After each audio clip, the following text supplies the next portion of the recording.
président général à lobby. Oyo ba émerger bakobenga bango liboso mais oyo etikali bakobenga par pays et par province. Donc soki par exemple tobandi Angola toketi na suka tokokota Kinshasa tokoti Brazza ekobengamela ndenge wana komona pasi teke nga babenga nsima. L'essentiel est que okozwa ok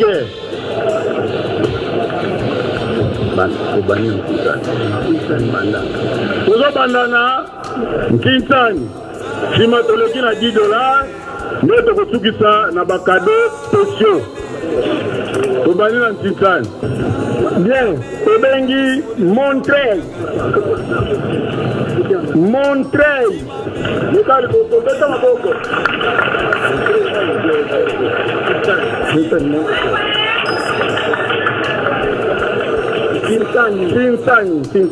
Kinsani. Après tolandi Katanga.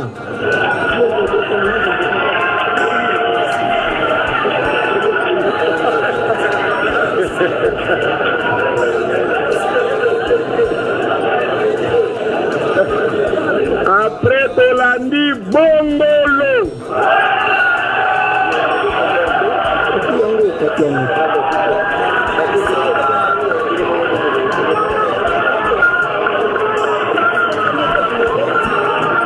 Après Saint-Denis.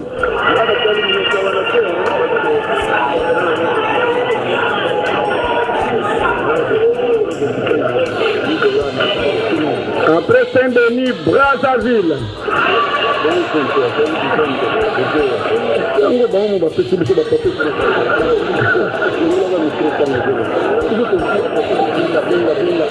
Pointe-Noire.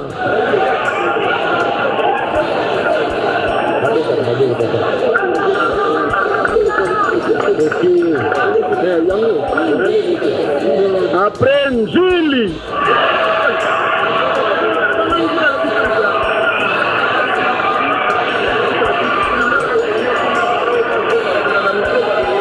Après Nyangara.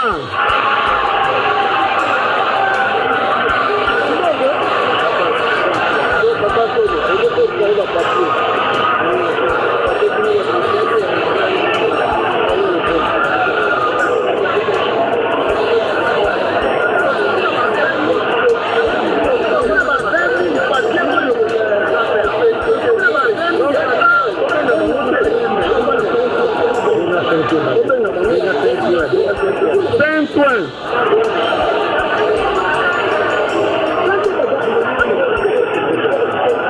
Nyangara. Matadi. Je te qui tous les gagabati mi balé. Je te qui avant tout. Je te qui avant tout. Toyokana. Moi erreur ezalaki epai ya bato basali liste ya Nkinsani. Premier na Nkinsani ezali 5 points. 5 points gene ozako.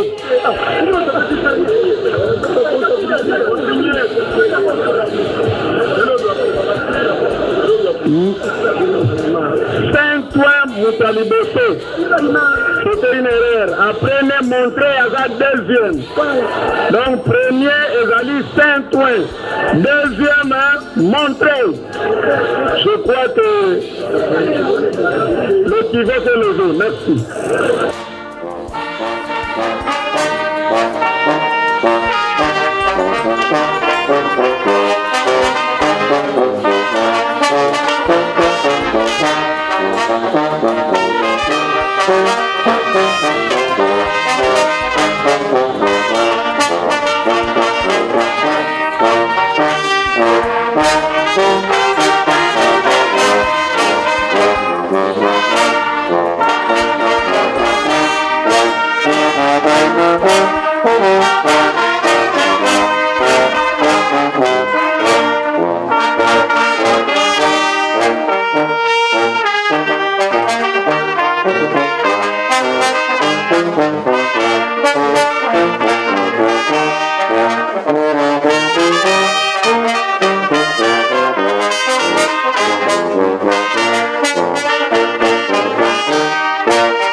Matthieu chapitre 13,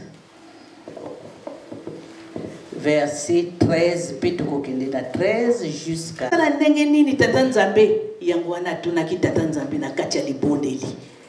Abondeli alobi Yahweh. Nani akoki kokota na ndako na yo? Nani akoki kozwa esika na ngomba na yo ya busantu? Ô Éternel, qui séjournera dans ta tente, qui demeurera dans ta montagne sainte? Wana mutuna David atunaki epai ya Tata Nzambe. Mais aussitôt Tata Nzambe a répondre ye. Tata Nzambe alobi nini? Tata Nzambe alobi oyo azana lokuta te. Oyo atongaka te. Oyo asalaka moninga mabe te. Mais moto oyo azana solo kati na ye yidi ye wana. C'est-à-dire celui qui marche dans l'intégrité, qui pratique la justice et qui dit la vérité selon son cœur, c'est celui-là. Wana ezalaki réponse oyo Tata Nzambe apesaki na David. Awa biso sikoyo mokolo mwa lelo na paroisse na biso oyo ya Montreuil. Sikoyo tokoki se poser question.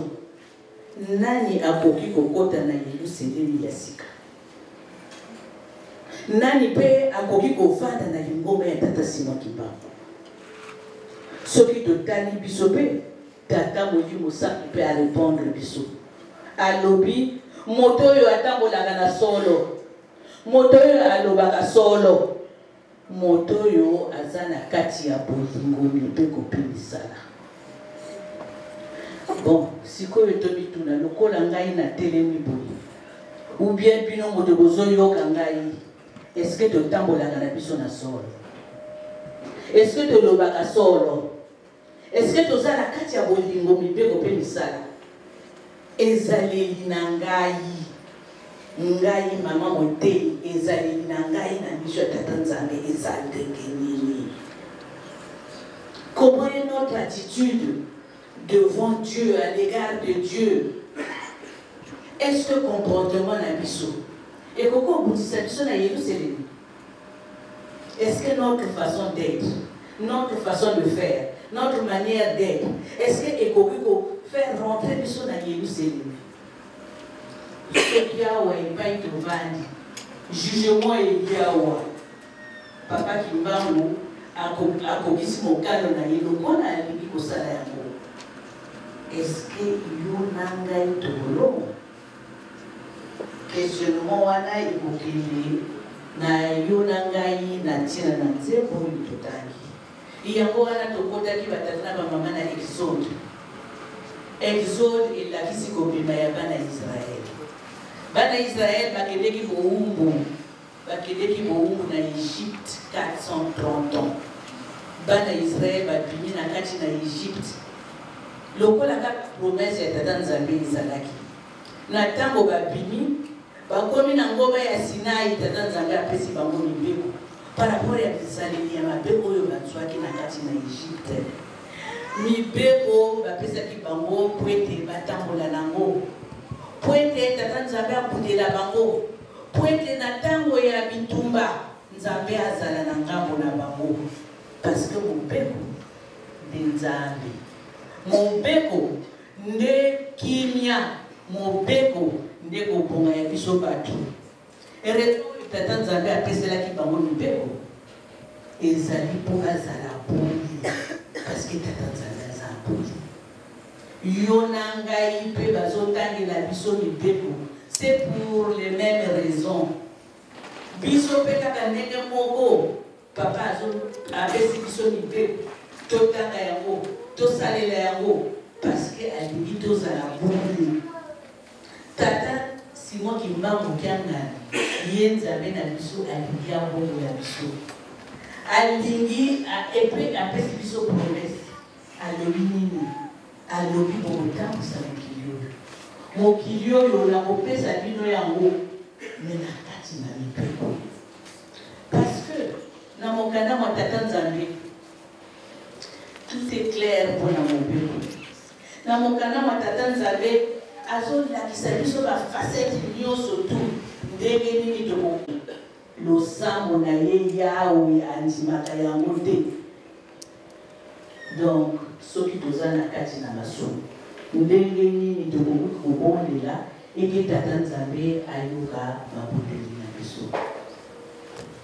Nkolo Yesu na ntina na mobeko toyebi ndenge nini azalaki koteya kuna epai ya bayuda. Nkolo Yesu bambuta ya kala balobi mwana oyo aye kobebisa makambo, mwana oyo aye matei na ye oyo yango te. Me ye alobaki nini? Alobi na ye mpona koboma mibeko ya Moïse te, na ye mpe mpona kobebisa matei ya baprofete te, kasi na ye mpona kokokisa yango likolo na se ekoleka, kasi ata songe moke ekolongwa te na mibeko wana Nkolo Yesu. Soki tokei lisusu na Luc chapitre 18 verset 18 à 25, kuna tomoni nani moto munene ya mbongo ayi kotuna Nkolo Yesu, Nkolo nakosala ndenge nini po ete nakota na bokonzi ya likolo? Nkolo Yesu alobi na ye kende landa mibeko. Alobi kende teka biloko na yo nyonso, teka yango mbongo wana kabola yango na babola. Me kasi moto ya mbongo wana akokaki mobeko ya bolingo te. Jacques d'abord azalaki na Nzambe, ye moto après Pierre ye moto azalaki komande lingomba kuna. Me alobi nini ya solo ata kotosaka mibeko na yo nyonso, soki obosani ata mobeko moko obuki ndenge mibeko nyonso. Papa Fuambanza oyo biso nyonso toyebi mfumu biso alobi nini? Alobi soki batundi bino ke na lingomba na bino mibeko eleki, yebake moto wana azotuna boye aza mobulu, aza kimbumbulu, parce que kimbumbulu alingaka na ye esika mobeko ezali te. Kimbumbulu alingi na ye place oyo désordre eyali, yango wana na kati ya mobeko ya moke eza te, ya monene mpe eza te.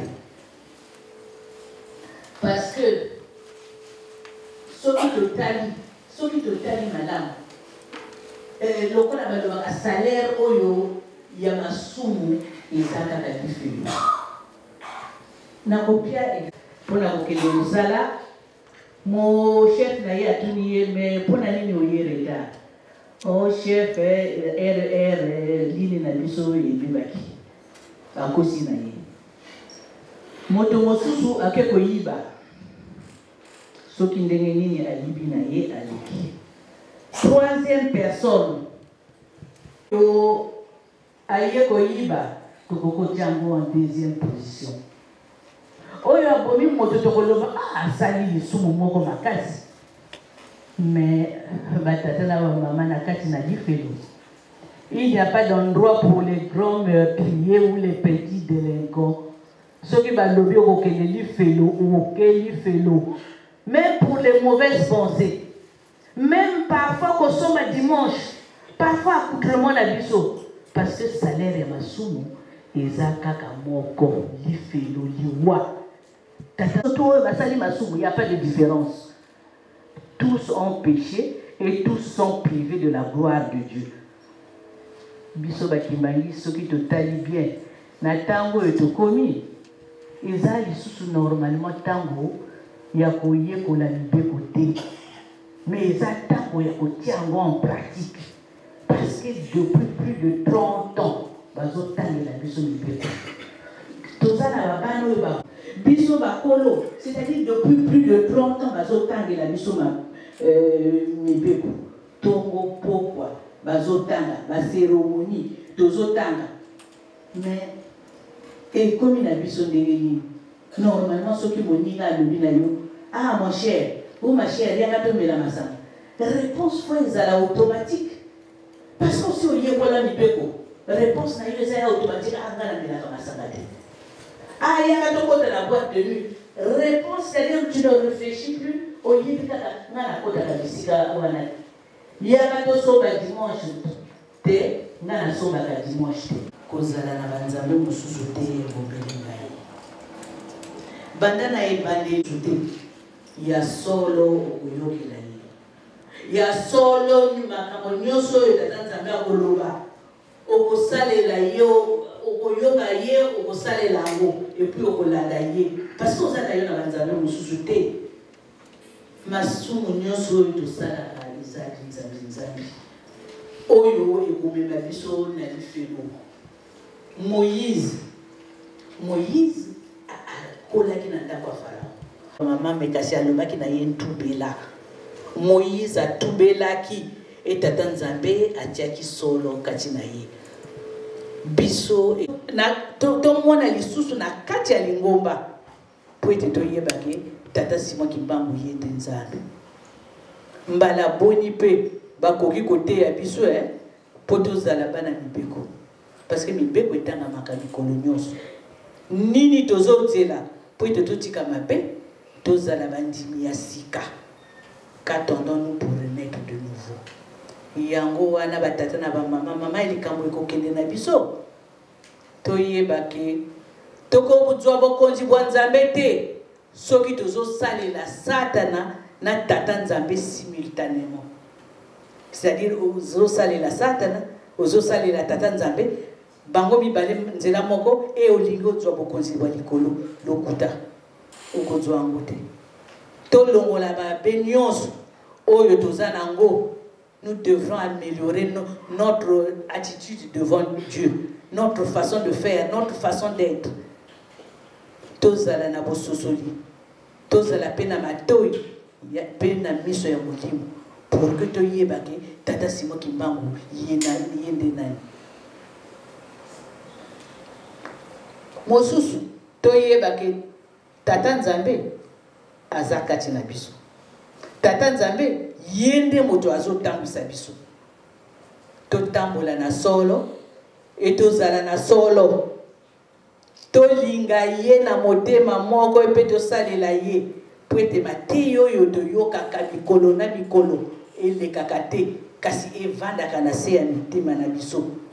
Yango wana tata Molimo Santo tata Simon Kimbangu Kiangani notre Dieu akosepelisa biso po ete tokota na nkembo na ye tozala bana bolingo mibeko mpe misala okombo ya tata mwana mpe tata Molimo Santo amen. Tobolela tibuzulu jakuito kwa lukalungu tuvani mbuki utuya mulila mfukazi to bonzo beto utuya mulila ujini ututwala ni tukumuko kanzi tutana mukwambe kadi kimfumu kyako institution ya mvumu kubwase ye mwana velila amen. Mokanisa ndenge ngai nakobelelaka bino ntango iso nakolemba te bana nanga bosili kofunga nzela pamba te bokosani mokanisa ndenge ngai nakobelelaka bino ntango iso nakolemba te.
Matata,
Oye, petit piment, V égale V. C'était que montrer, oye!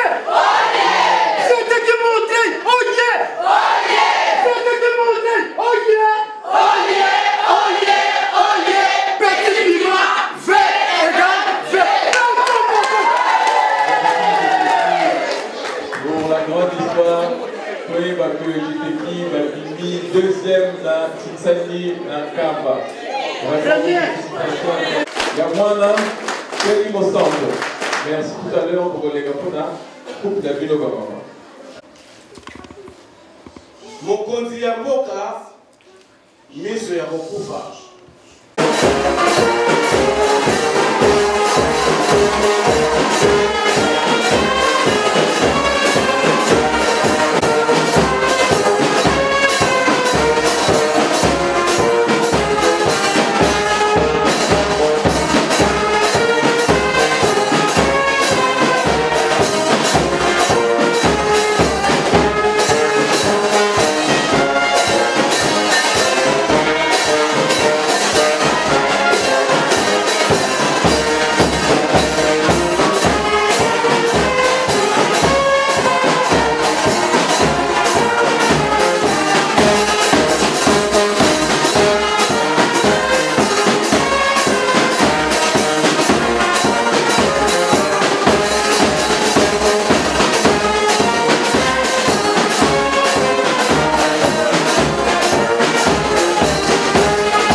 Kimbangu kiangani oye biso tozali belenge bana basimbi paroisse ya Montreuil jeteki Montreuil lelo yo na kati na mboka ya Montreuil tika ete papa Simon Kimbangu kiangani okumisa mapamba te yo ali Nzambe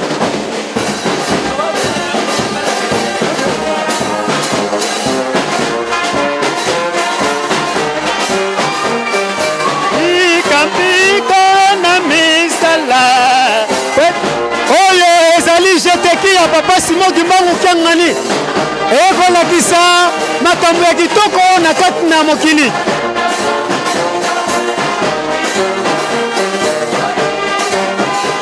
ekosala likambo kitoko na kati na mokili na yango papa Simon Kimbangu kiantopesi botondi tika to kombo na yo ekumisama pamba te ozali Nzambe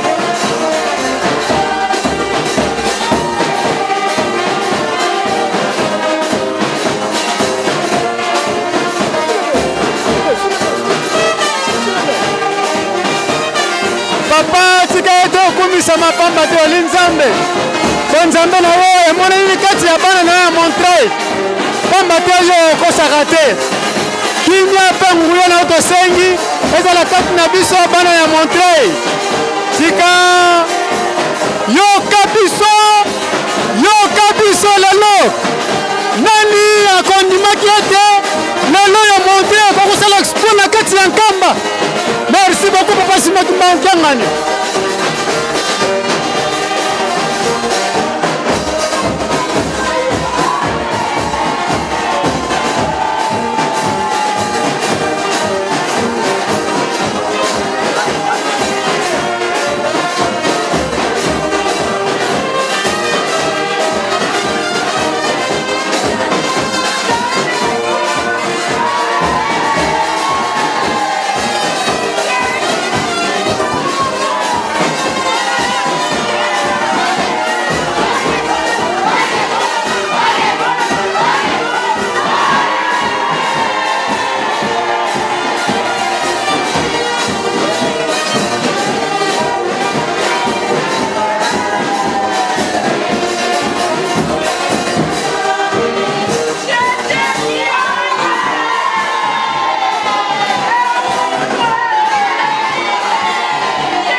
Au nom du Père, du Fils et du Saint-Esprit. Au nom du Père, du Fils et du Saint-Esprit, nous, le groupe de GTK, nous sommes allés en Kamba. On a effectué un voyage le 14 décembre. Arrivé à Kinshasa, on était bien accueillis par la direction. De Kinshasa, nous sommes allés en Kamba.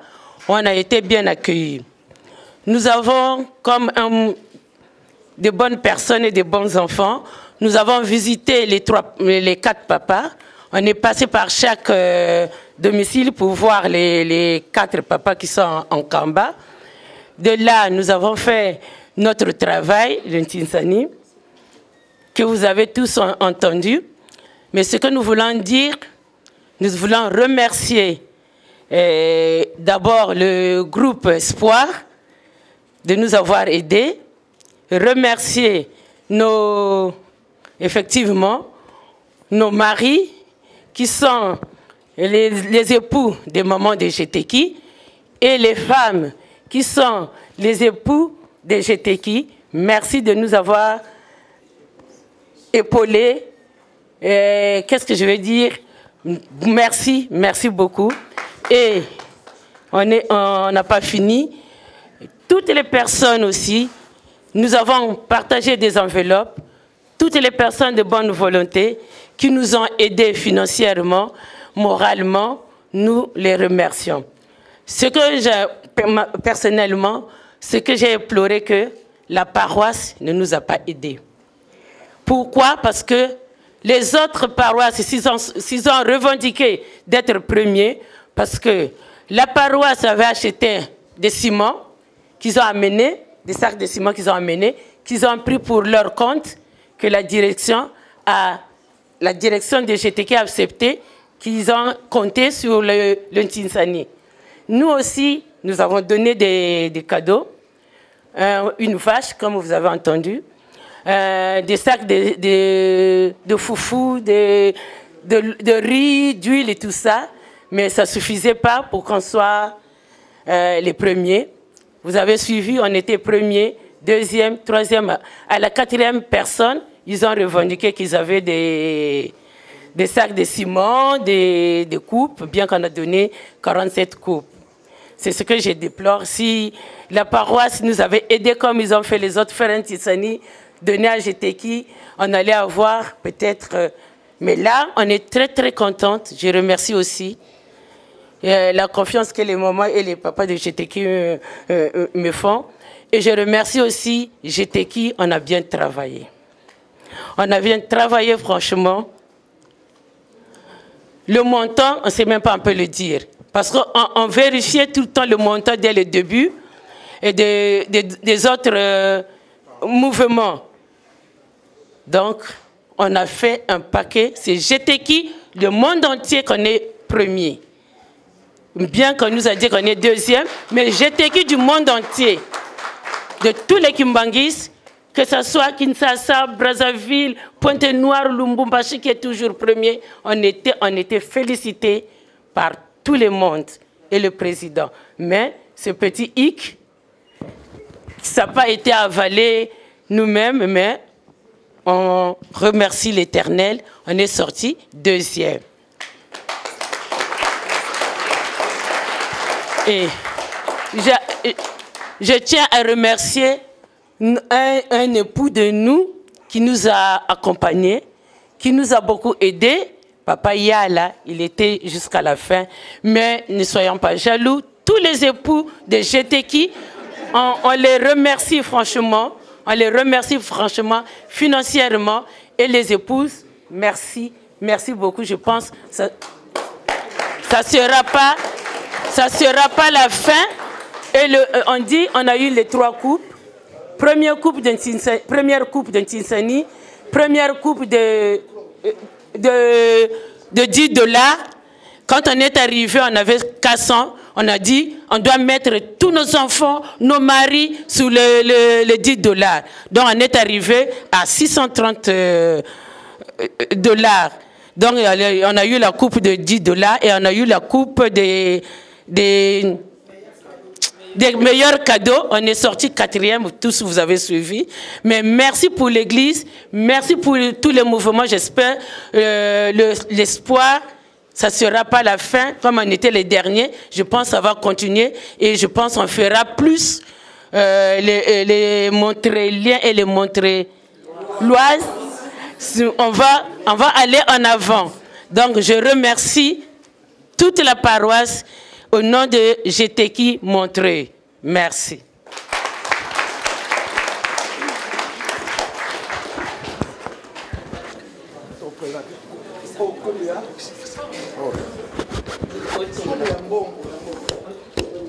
Au nom du Père, du Fils et du Saint-Esprit. GTK Oye! GTK Oye! GTK Oye!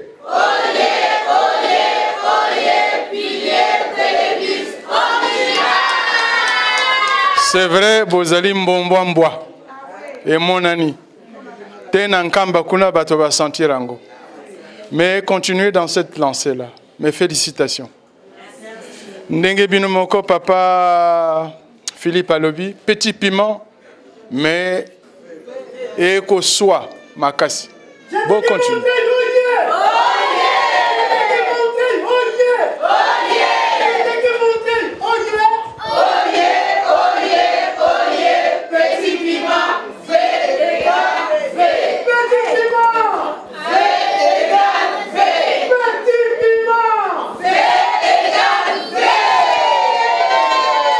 Eloko bino bosali bofongoli nzela na ba mouvement nyos. Ba mouvement mususu batala. Biso nyos tolanda nzela wana. Ba mama botelema na bino vraiment esengo ezali na biso nyos. To continue.